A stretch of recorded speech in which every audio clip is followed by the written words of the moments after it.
told me that it wouldn't last. Had to switch up, look at things different, see the bigger picture. Those were the days, hard work forever pays. Now I see you in a better place. Hello and welcome back to my channel, and in today's video I am going back down in memory lane.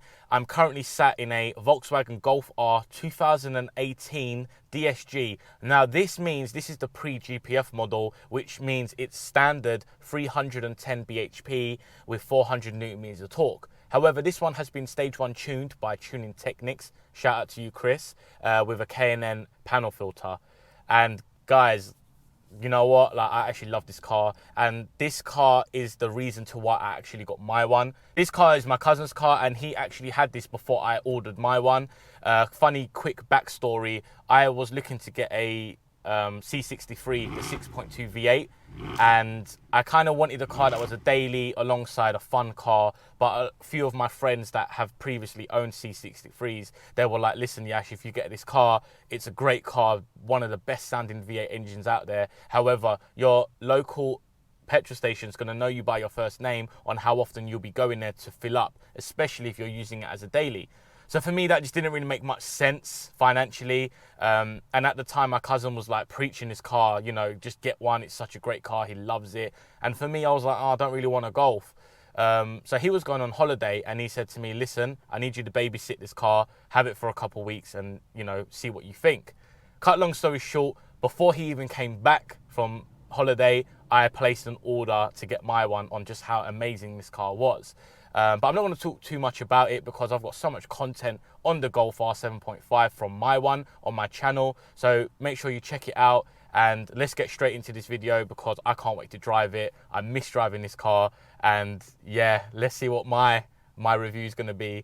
I haven't driven a Golf R since March, so it's been a while, but yeah, let's get straight into it.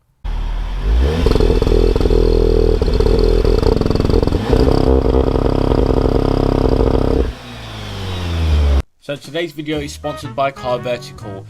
Car Vertical works in over 20 countries, grabs data from national registries, car sales websites, maintenance database, insurance companies and crash car auctions. Okay, so we're going to be using a random Golf R report. So as you can see, the mileage is correct. The car hasn't been stolen, it hasn't been used as a taxi, but it has been involved in an accident. So let's check this out. Scrolling down, as you can see, the spotted activity, which shows any MOT history and any registered keeper changes. So here's the report of the damage. You can see everywhere it's been hit, and if we scroll down we can see the images. Okay, so now seeing these pictures, it does break my heart as an ex-Golf R owner, but as you can see here, all of the images of the car being written off completely. Now if you ask me, that can't be repaired. But yeah, this is a report of any car that you can check out on Car Vertical. Make sure you check the link below to get yourself 10% off, so you can check your next car or your friend's car or your current car to make sure there's no hidden secrets. Once again, thank you Car Vertical for sponsoring today's video. Now let's get straight back into it. Oh, it feels so nice to be back in a Golf R, literally. So the weather conditions are really bad today. It's really wet, and you know what, even though this is 4-wheel drive, but I'm gonna give it a launch, even though there's probably not much point because it's just gonna spin everywhere, but that's all part of the fun, I guess. I miss a DSG. I miss this noise. Do you know what, I literally just feel like I never got rid of my Golf. Sitting in this right now, I literally feel like I'm in my current car. Let's give it a first gear pull. So first gear, let's go. Bloody hell. It just literally throws you. Oh my God.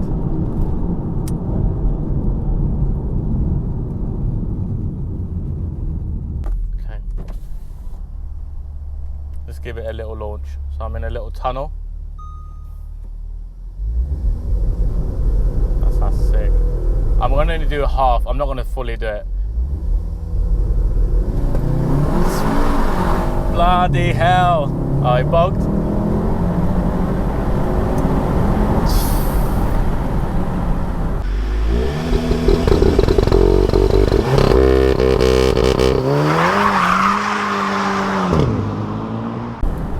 Oh my God, man. Like, these cars are just so good. Love this car.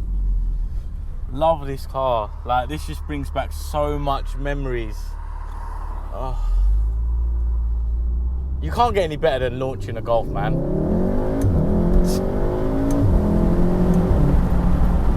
This pulls through all the rev range, literally. That it's literally like I'm on a roller coaster. Just close the windows.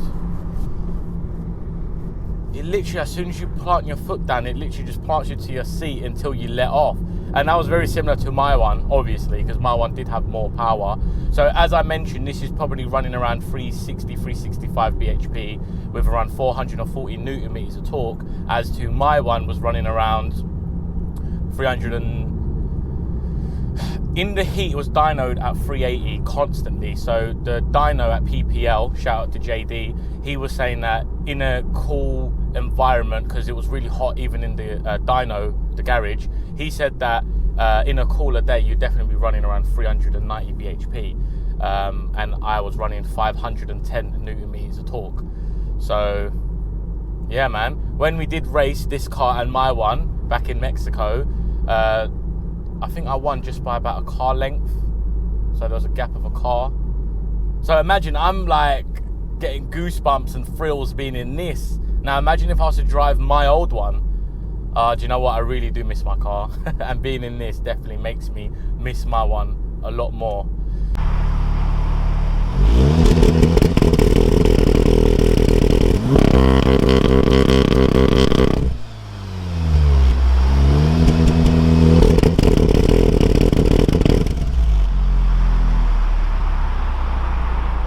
So yeah, what I've noticed that this has a really strong third gear. So I'm doing 30 in third gear, Mexico. Put my foot down.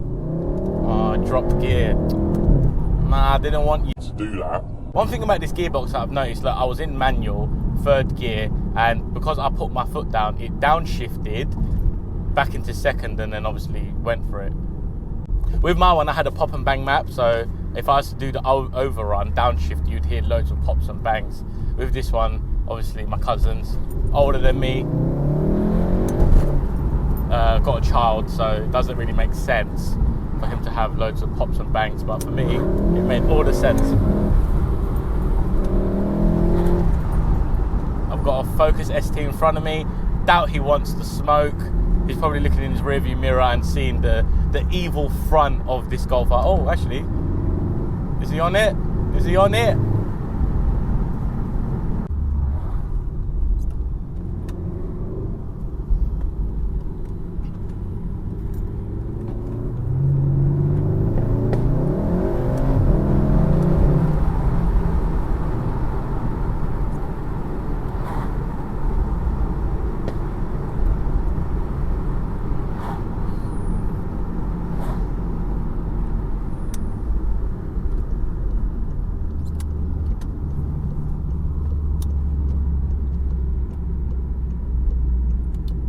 Nah, he didn't want the smoke, which is a shame. Don't know why people have fast cars when they never ever like want to use it.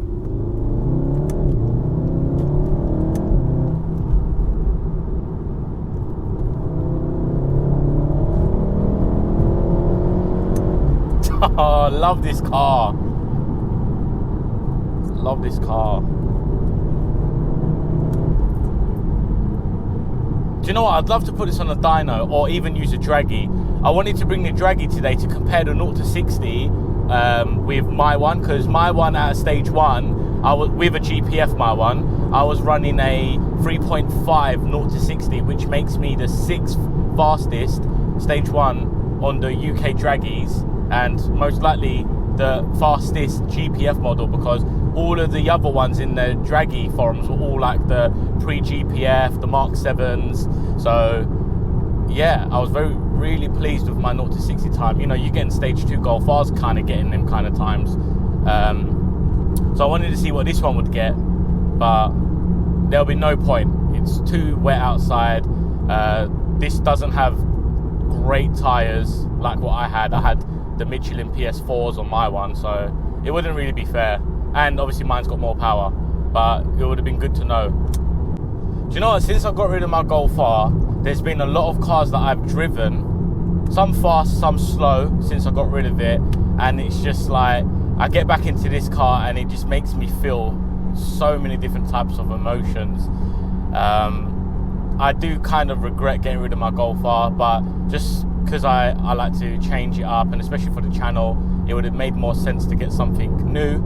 Unfortunately, from COVID and all of that, I still haven't actually replaced the Golf R.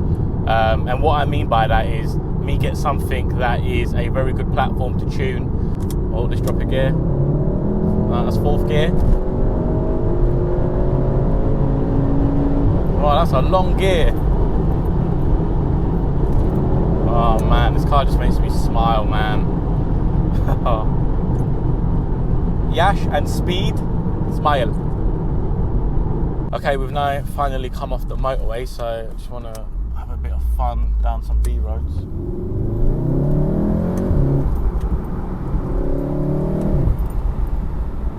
I love the DSG farts, man. Sounds so good.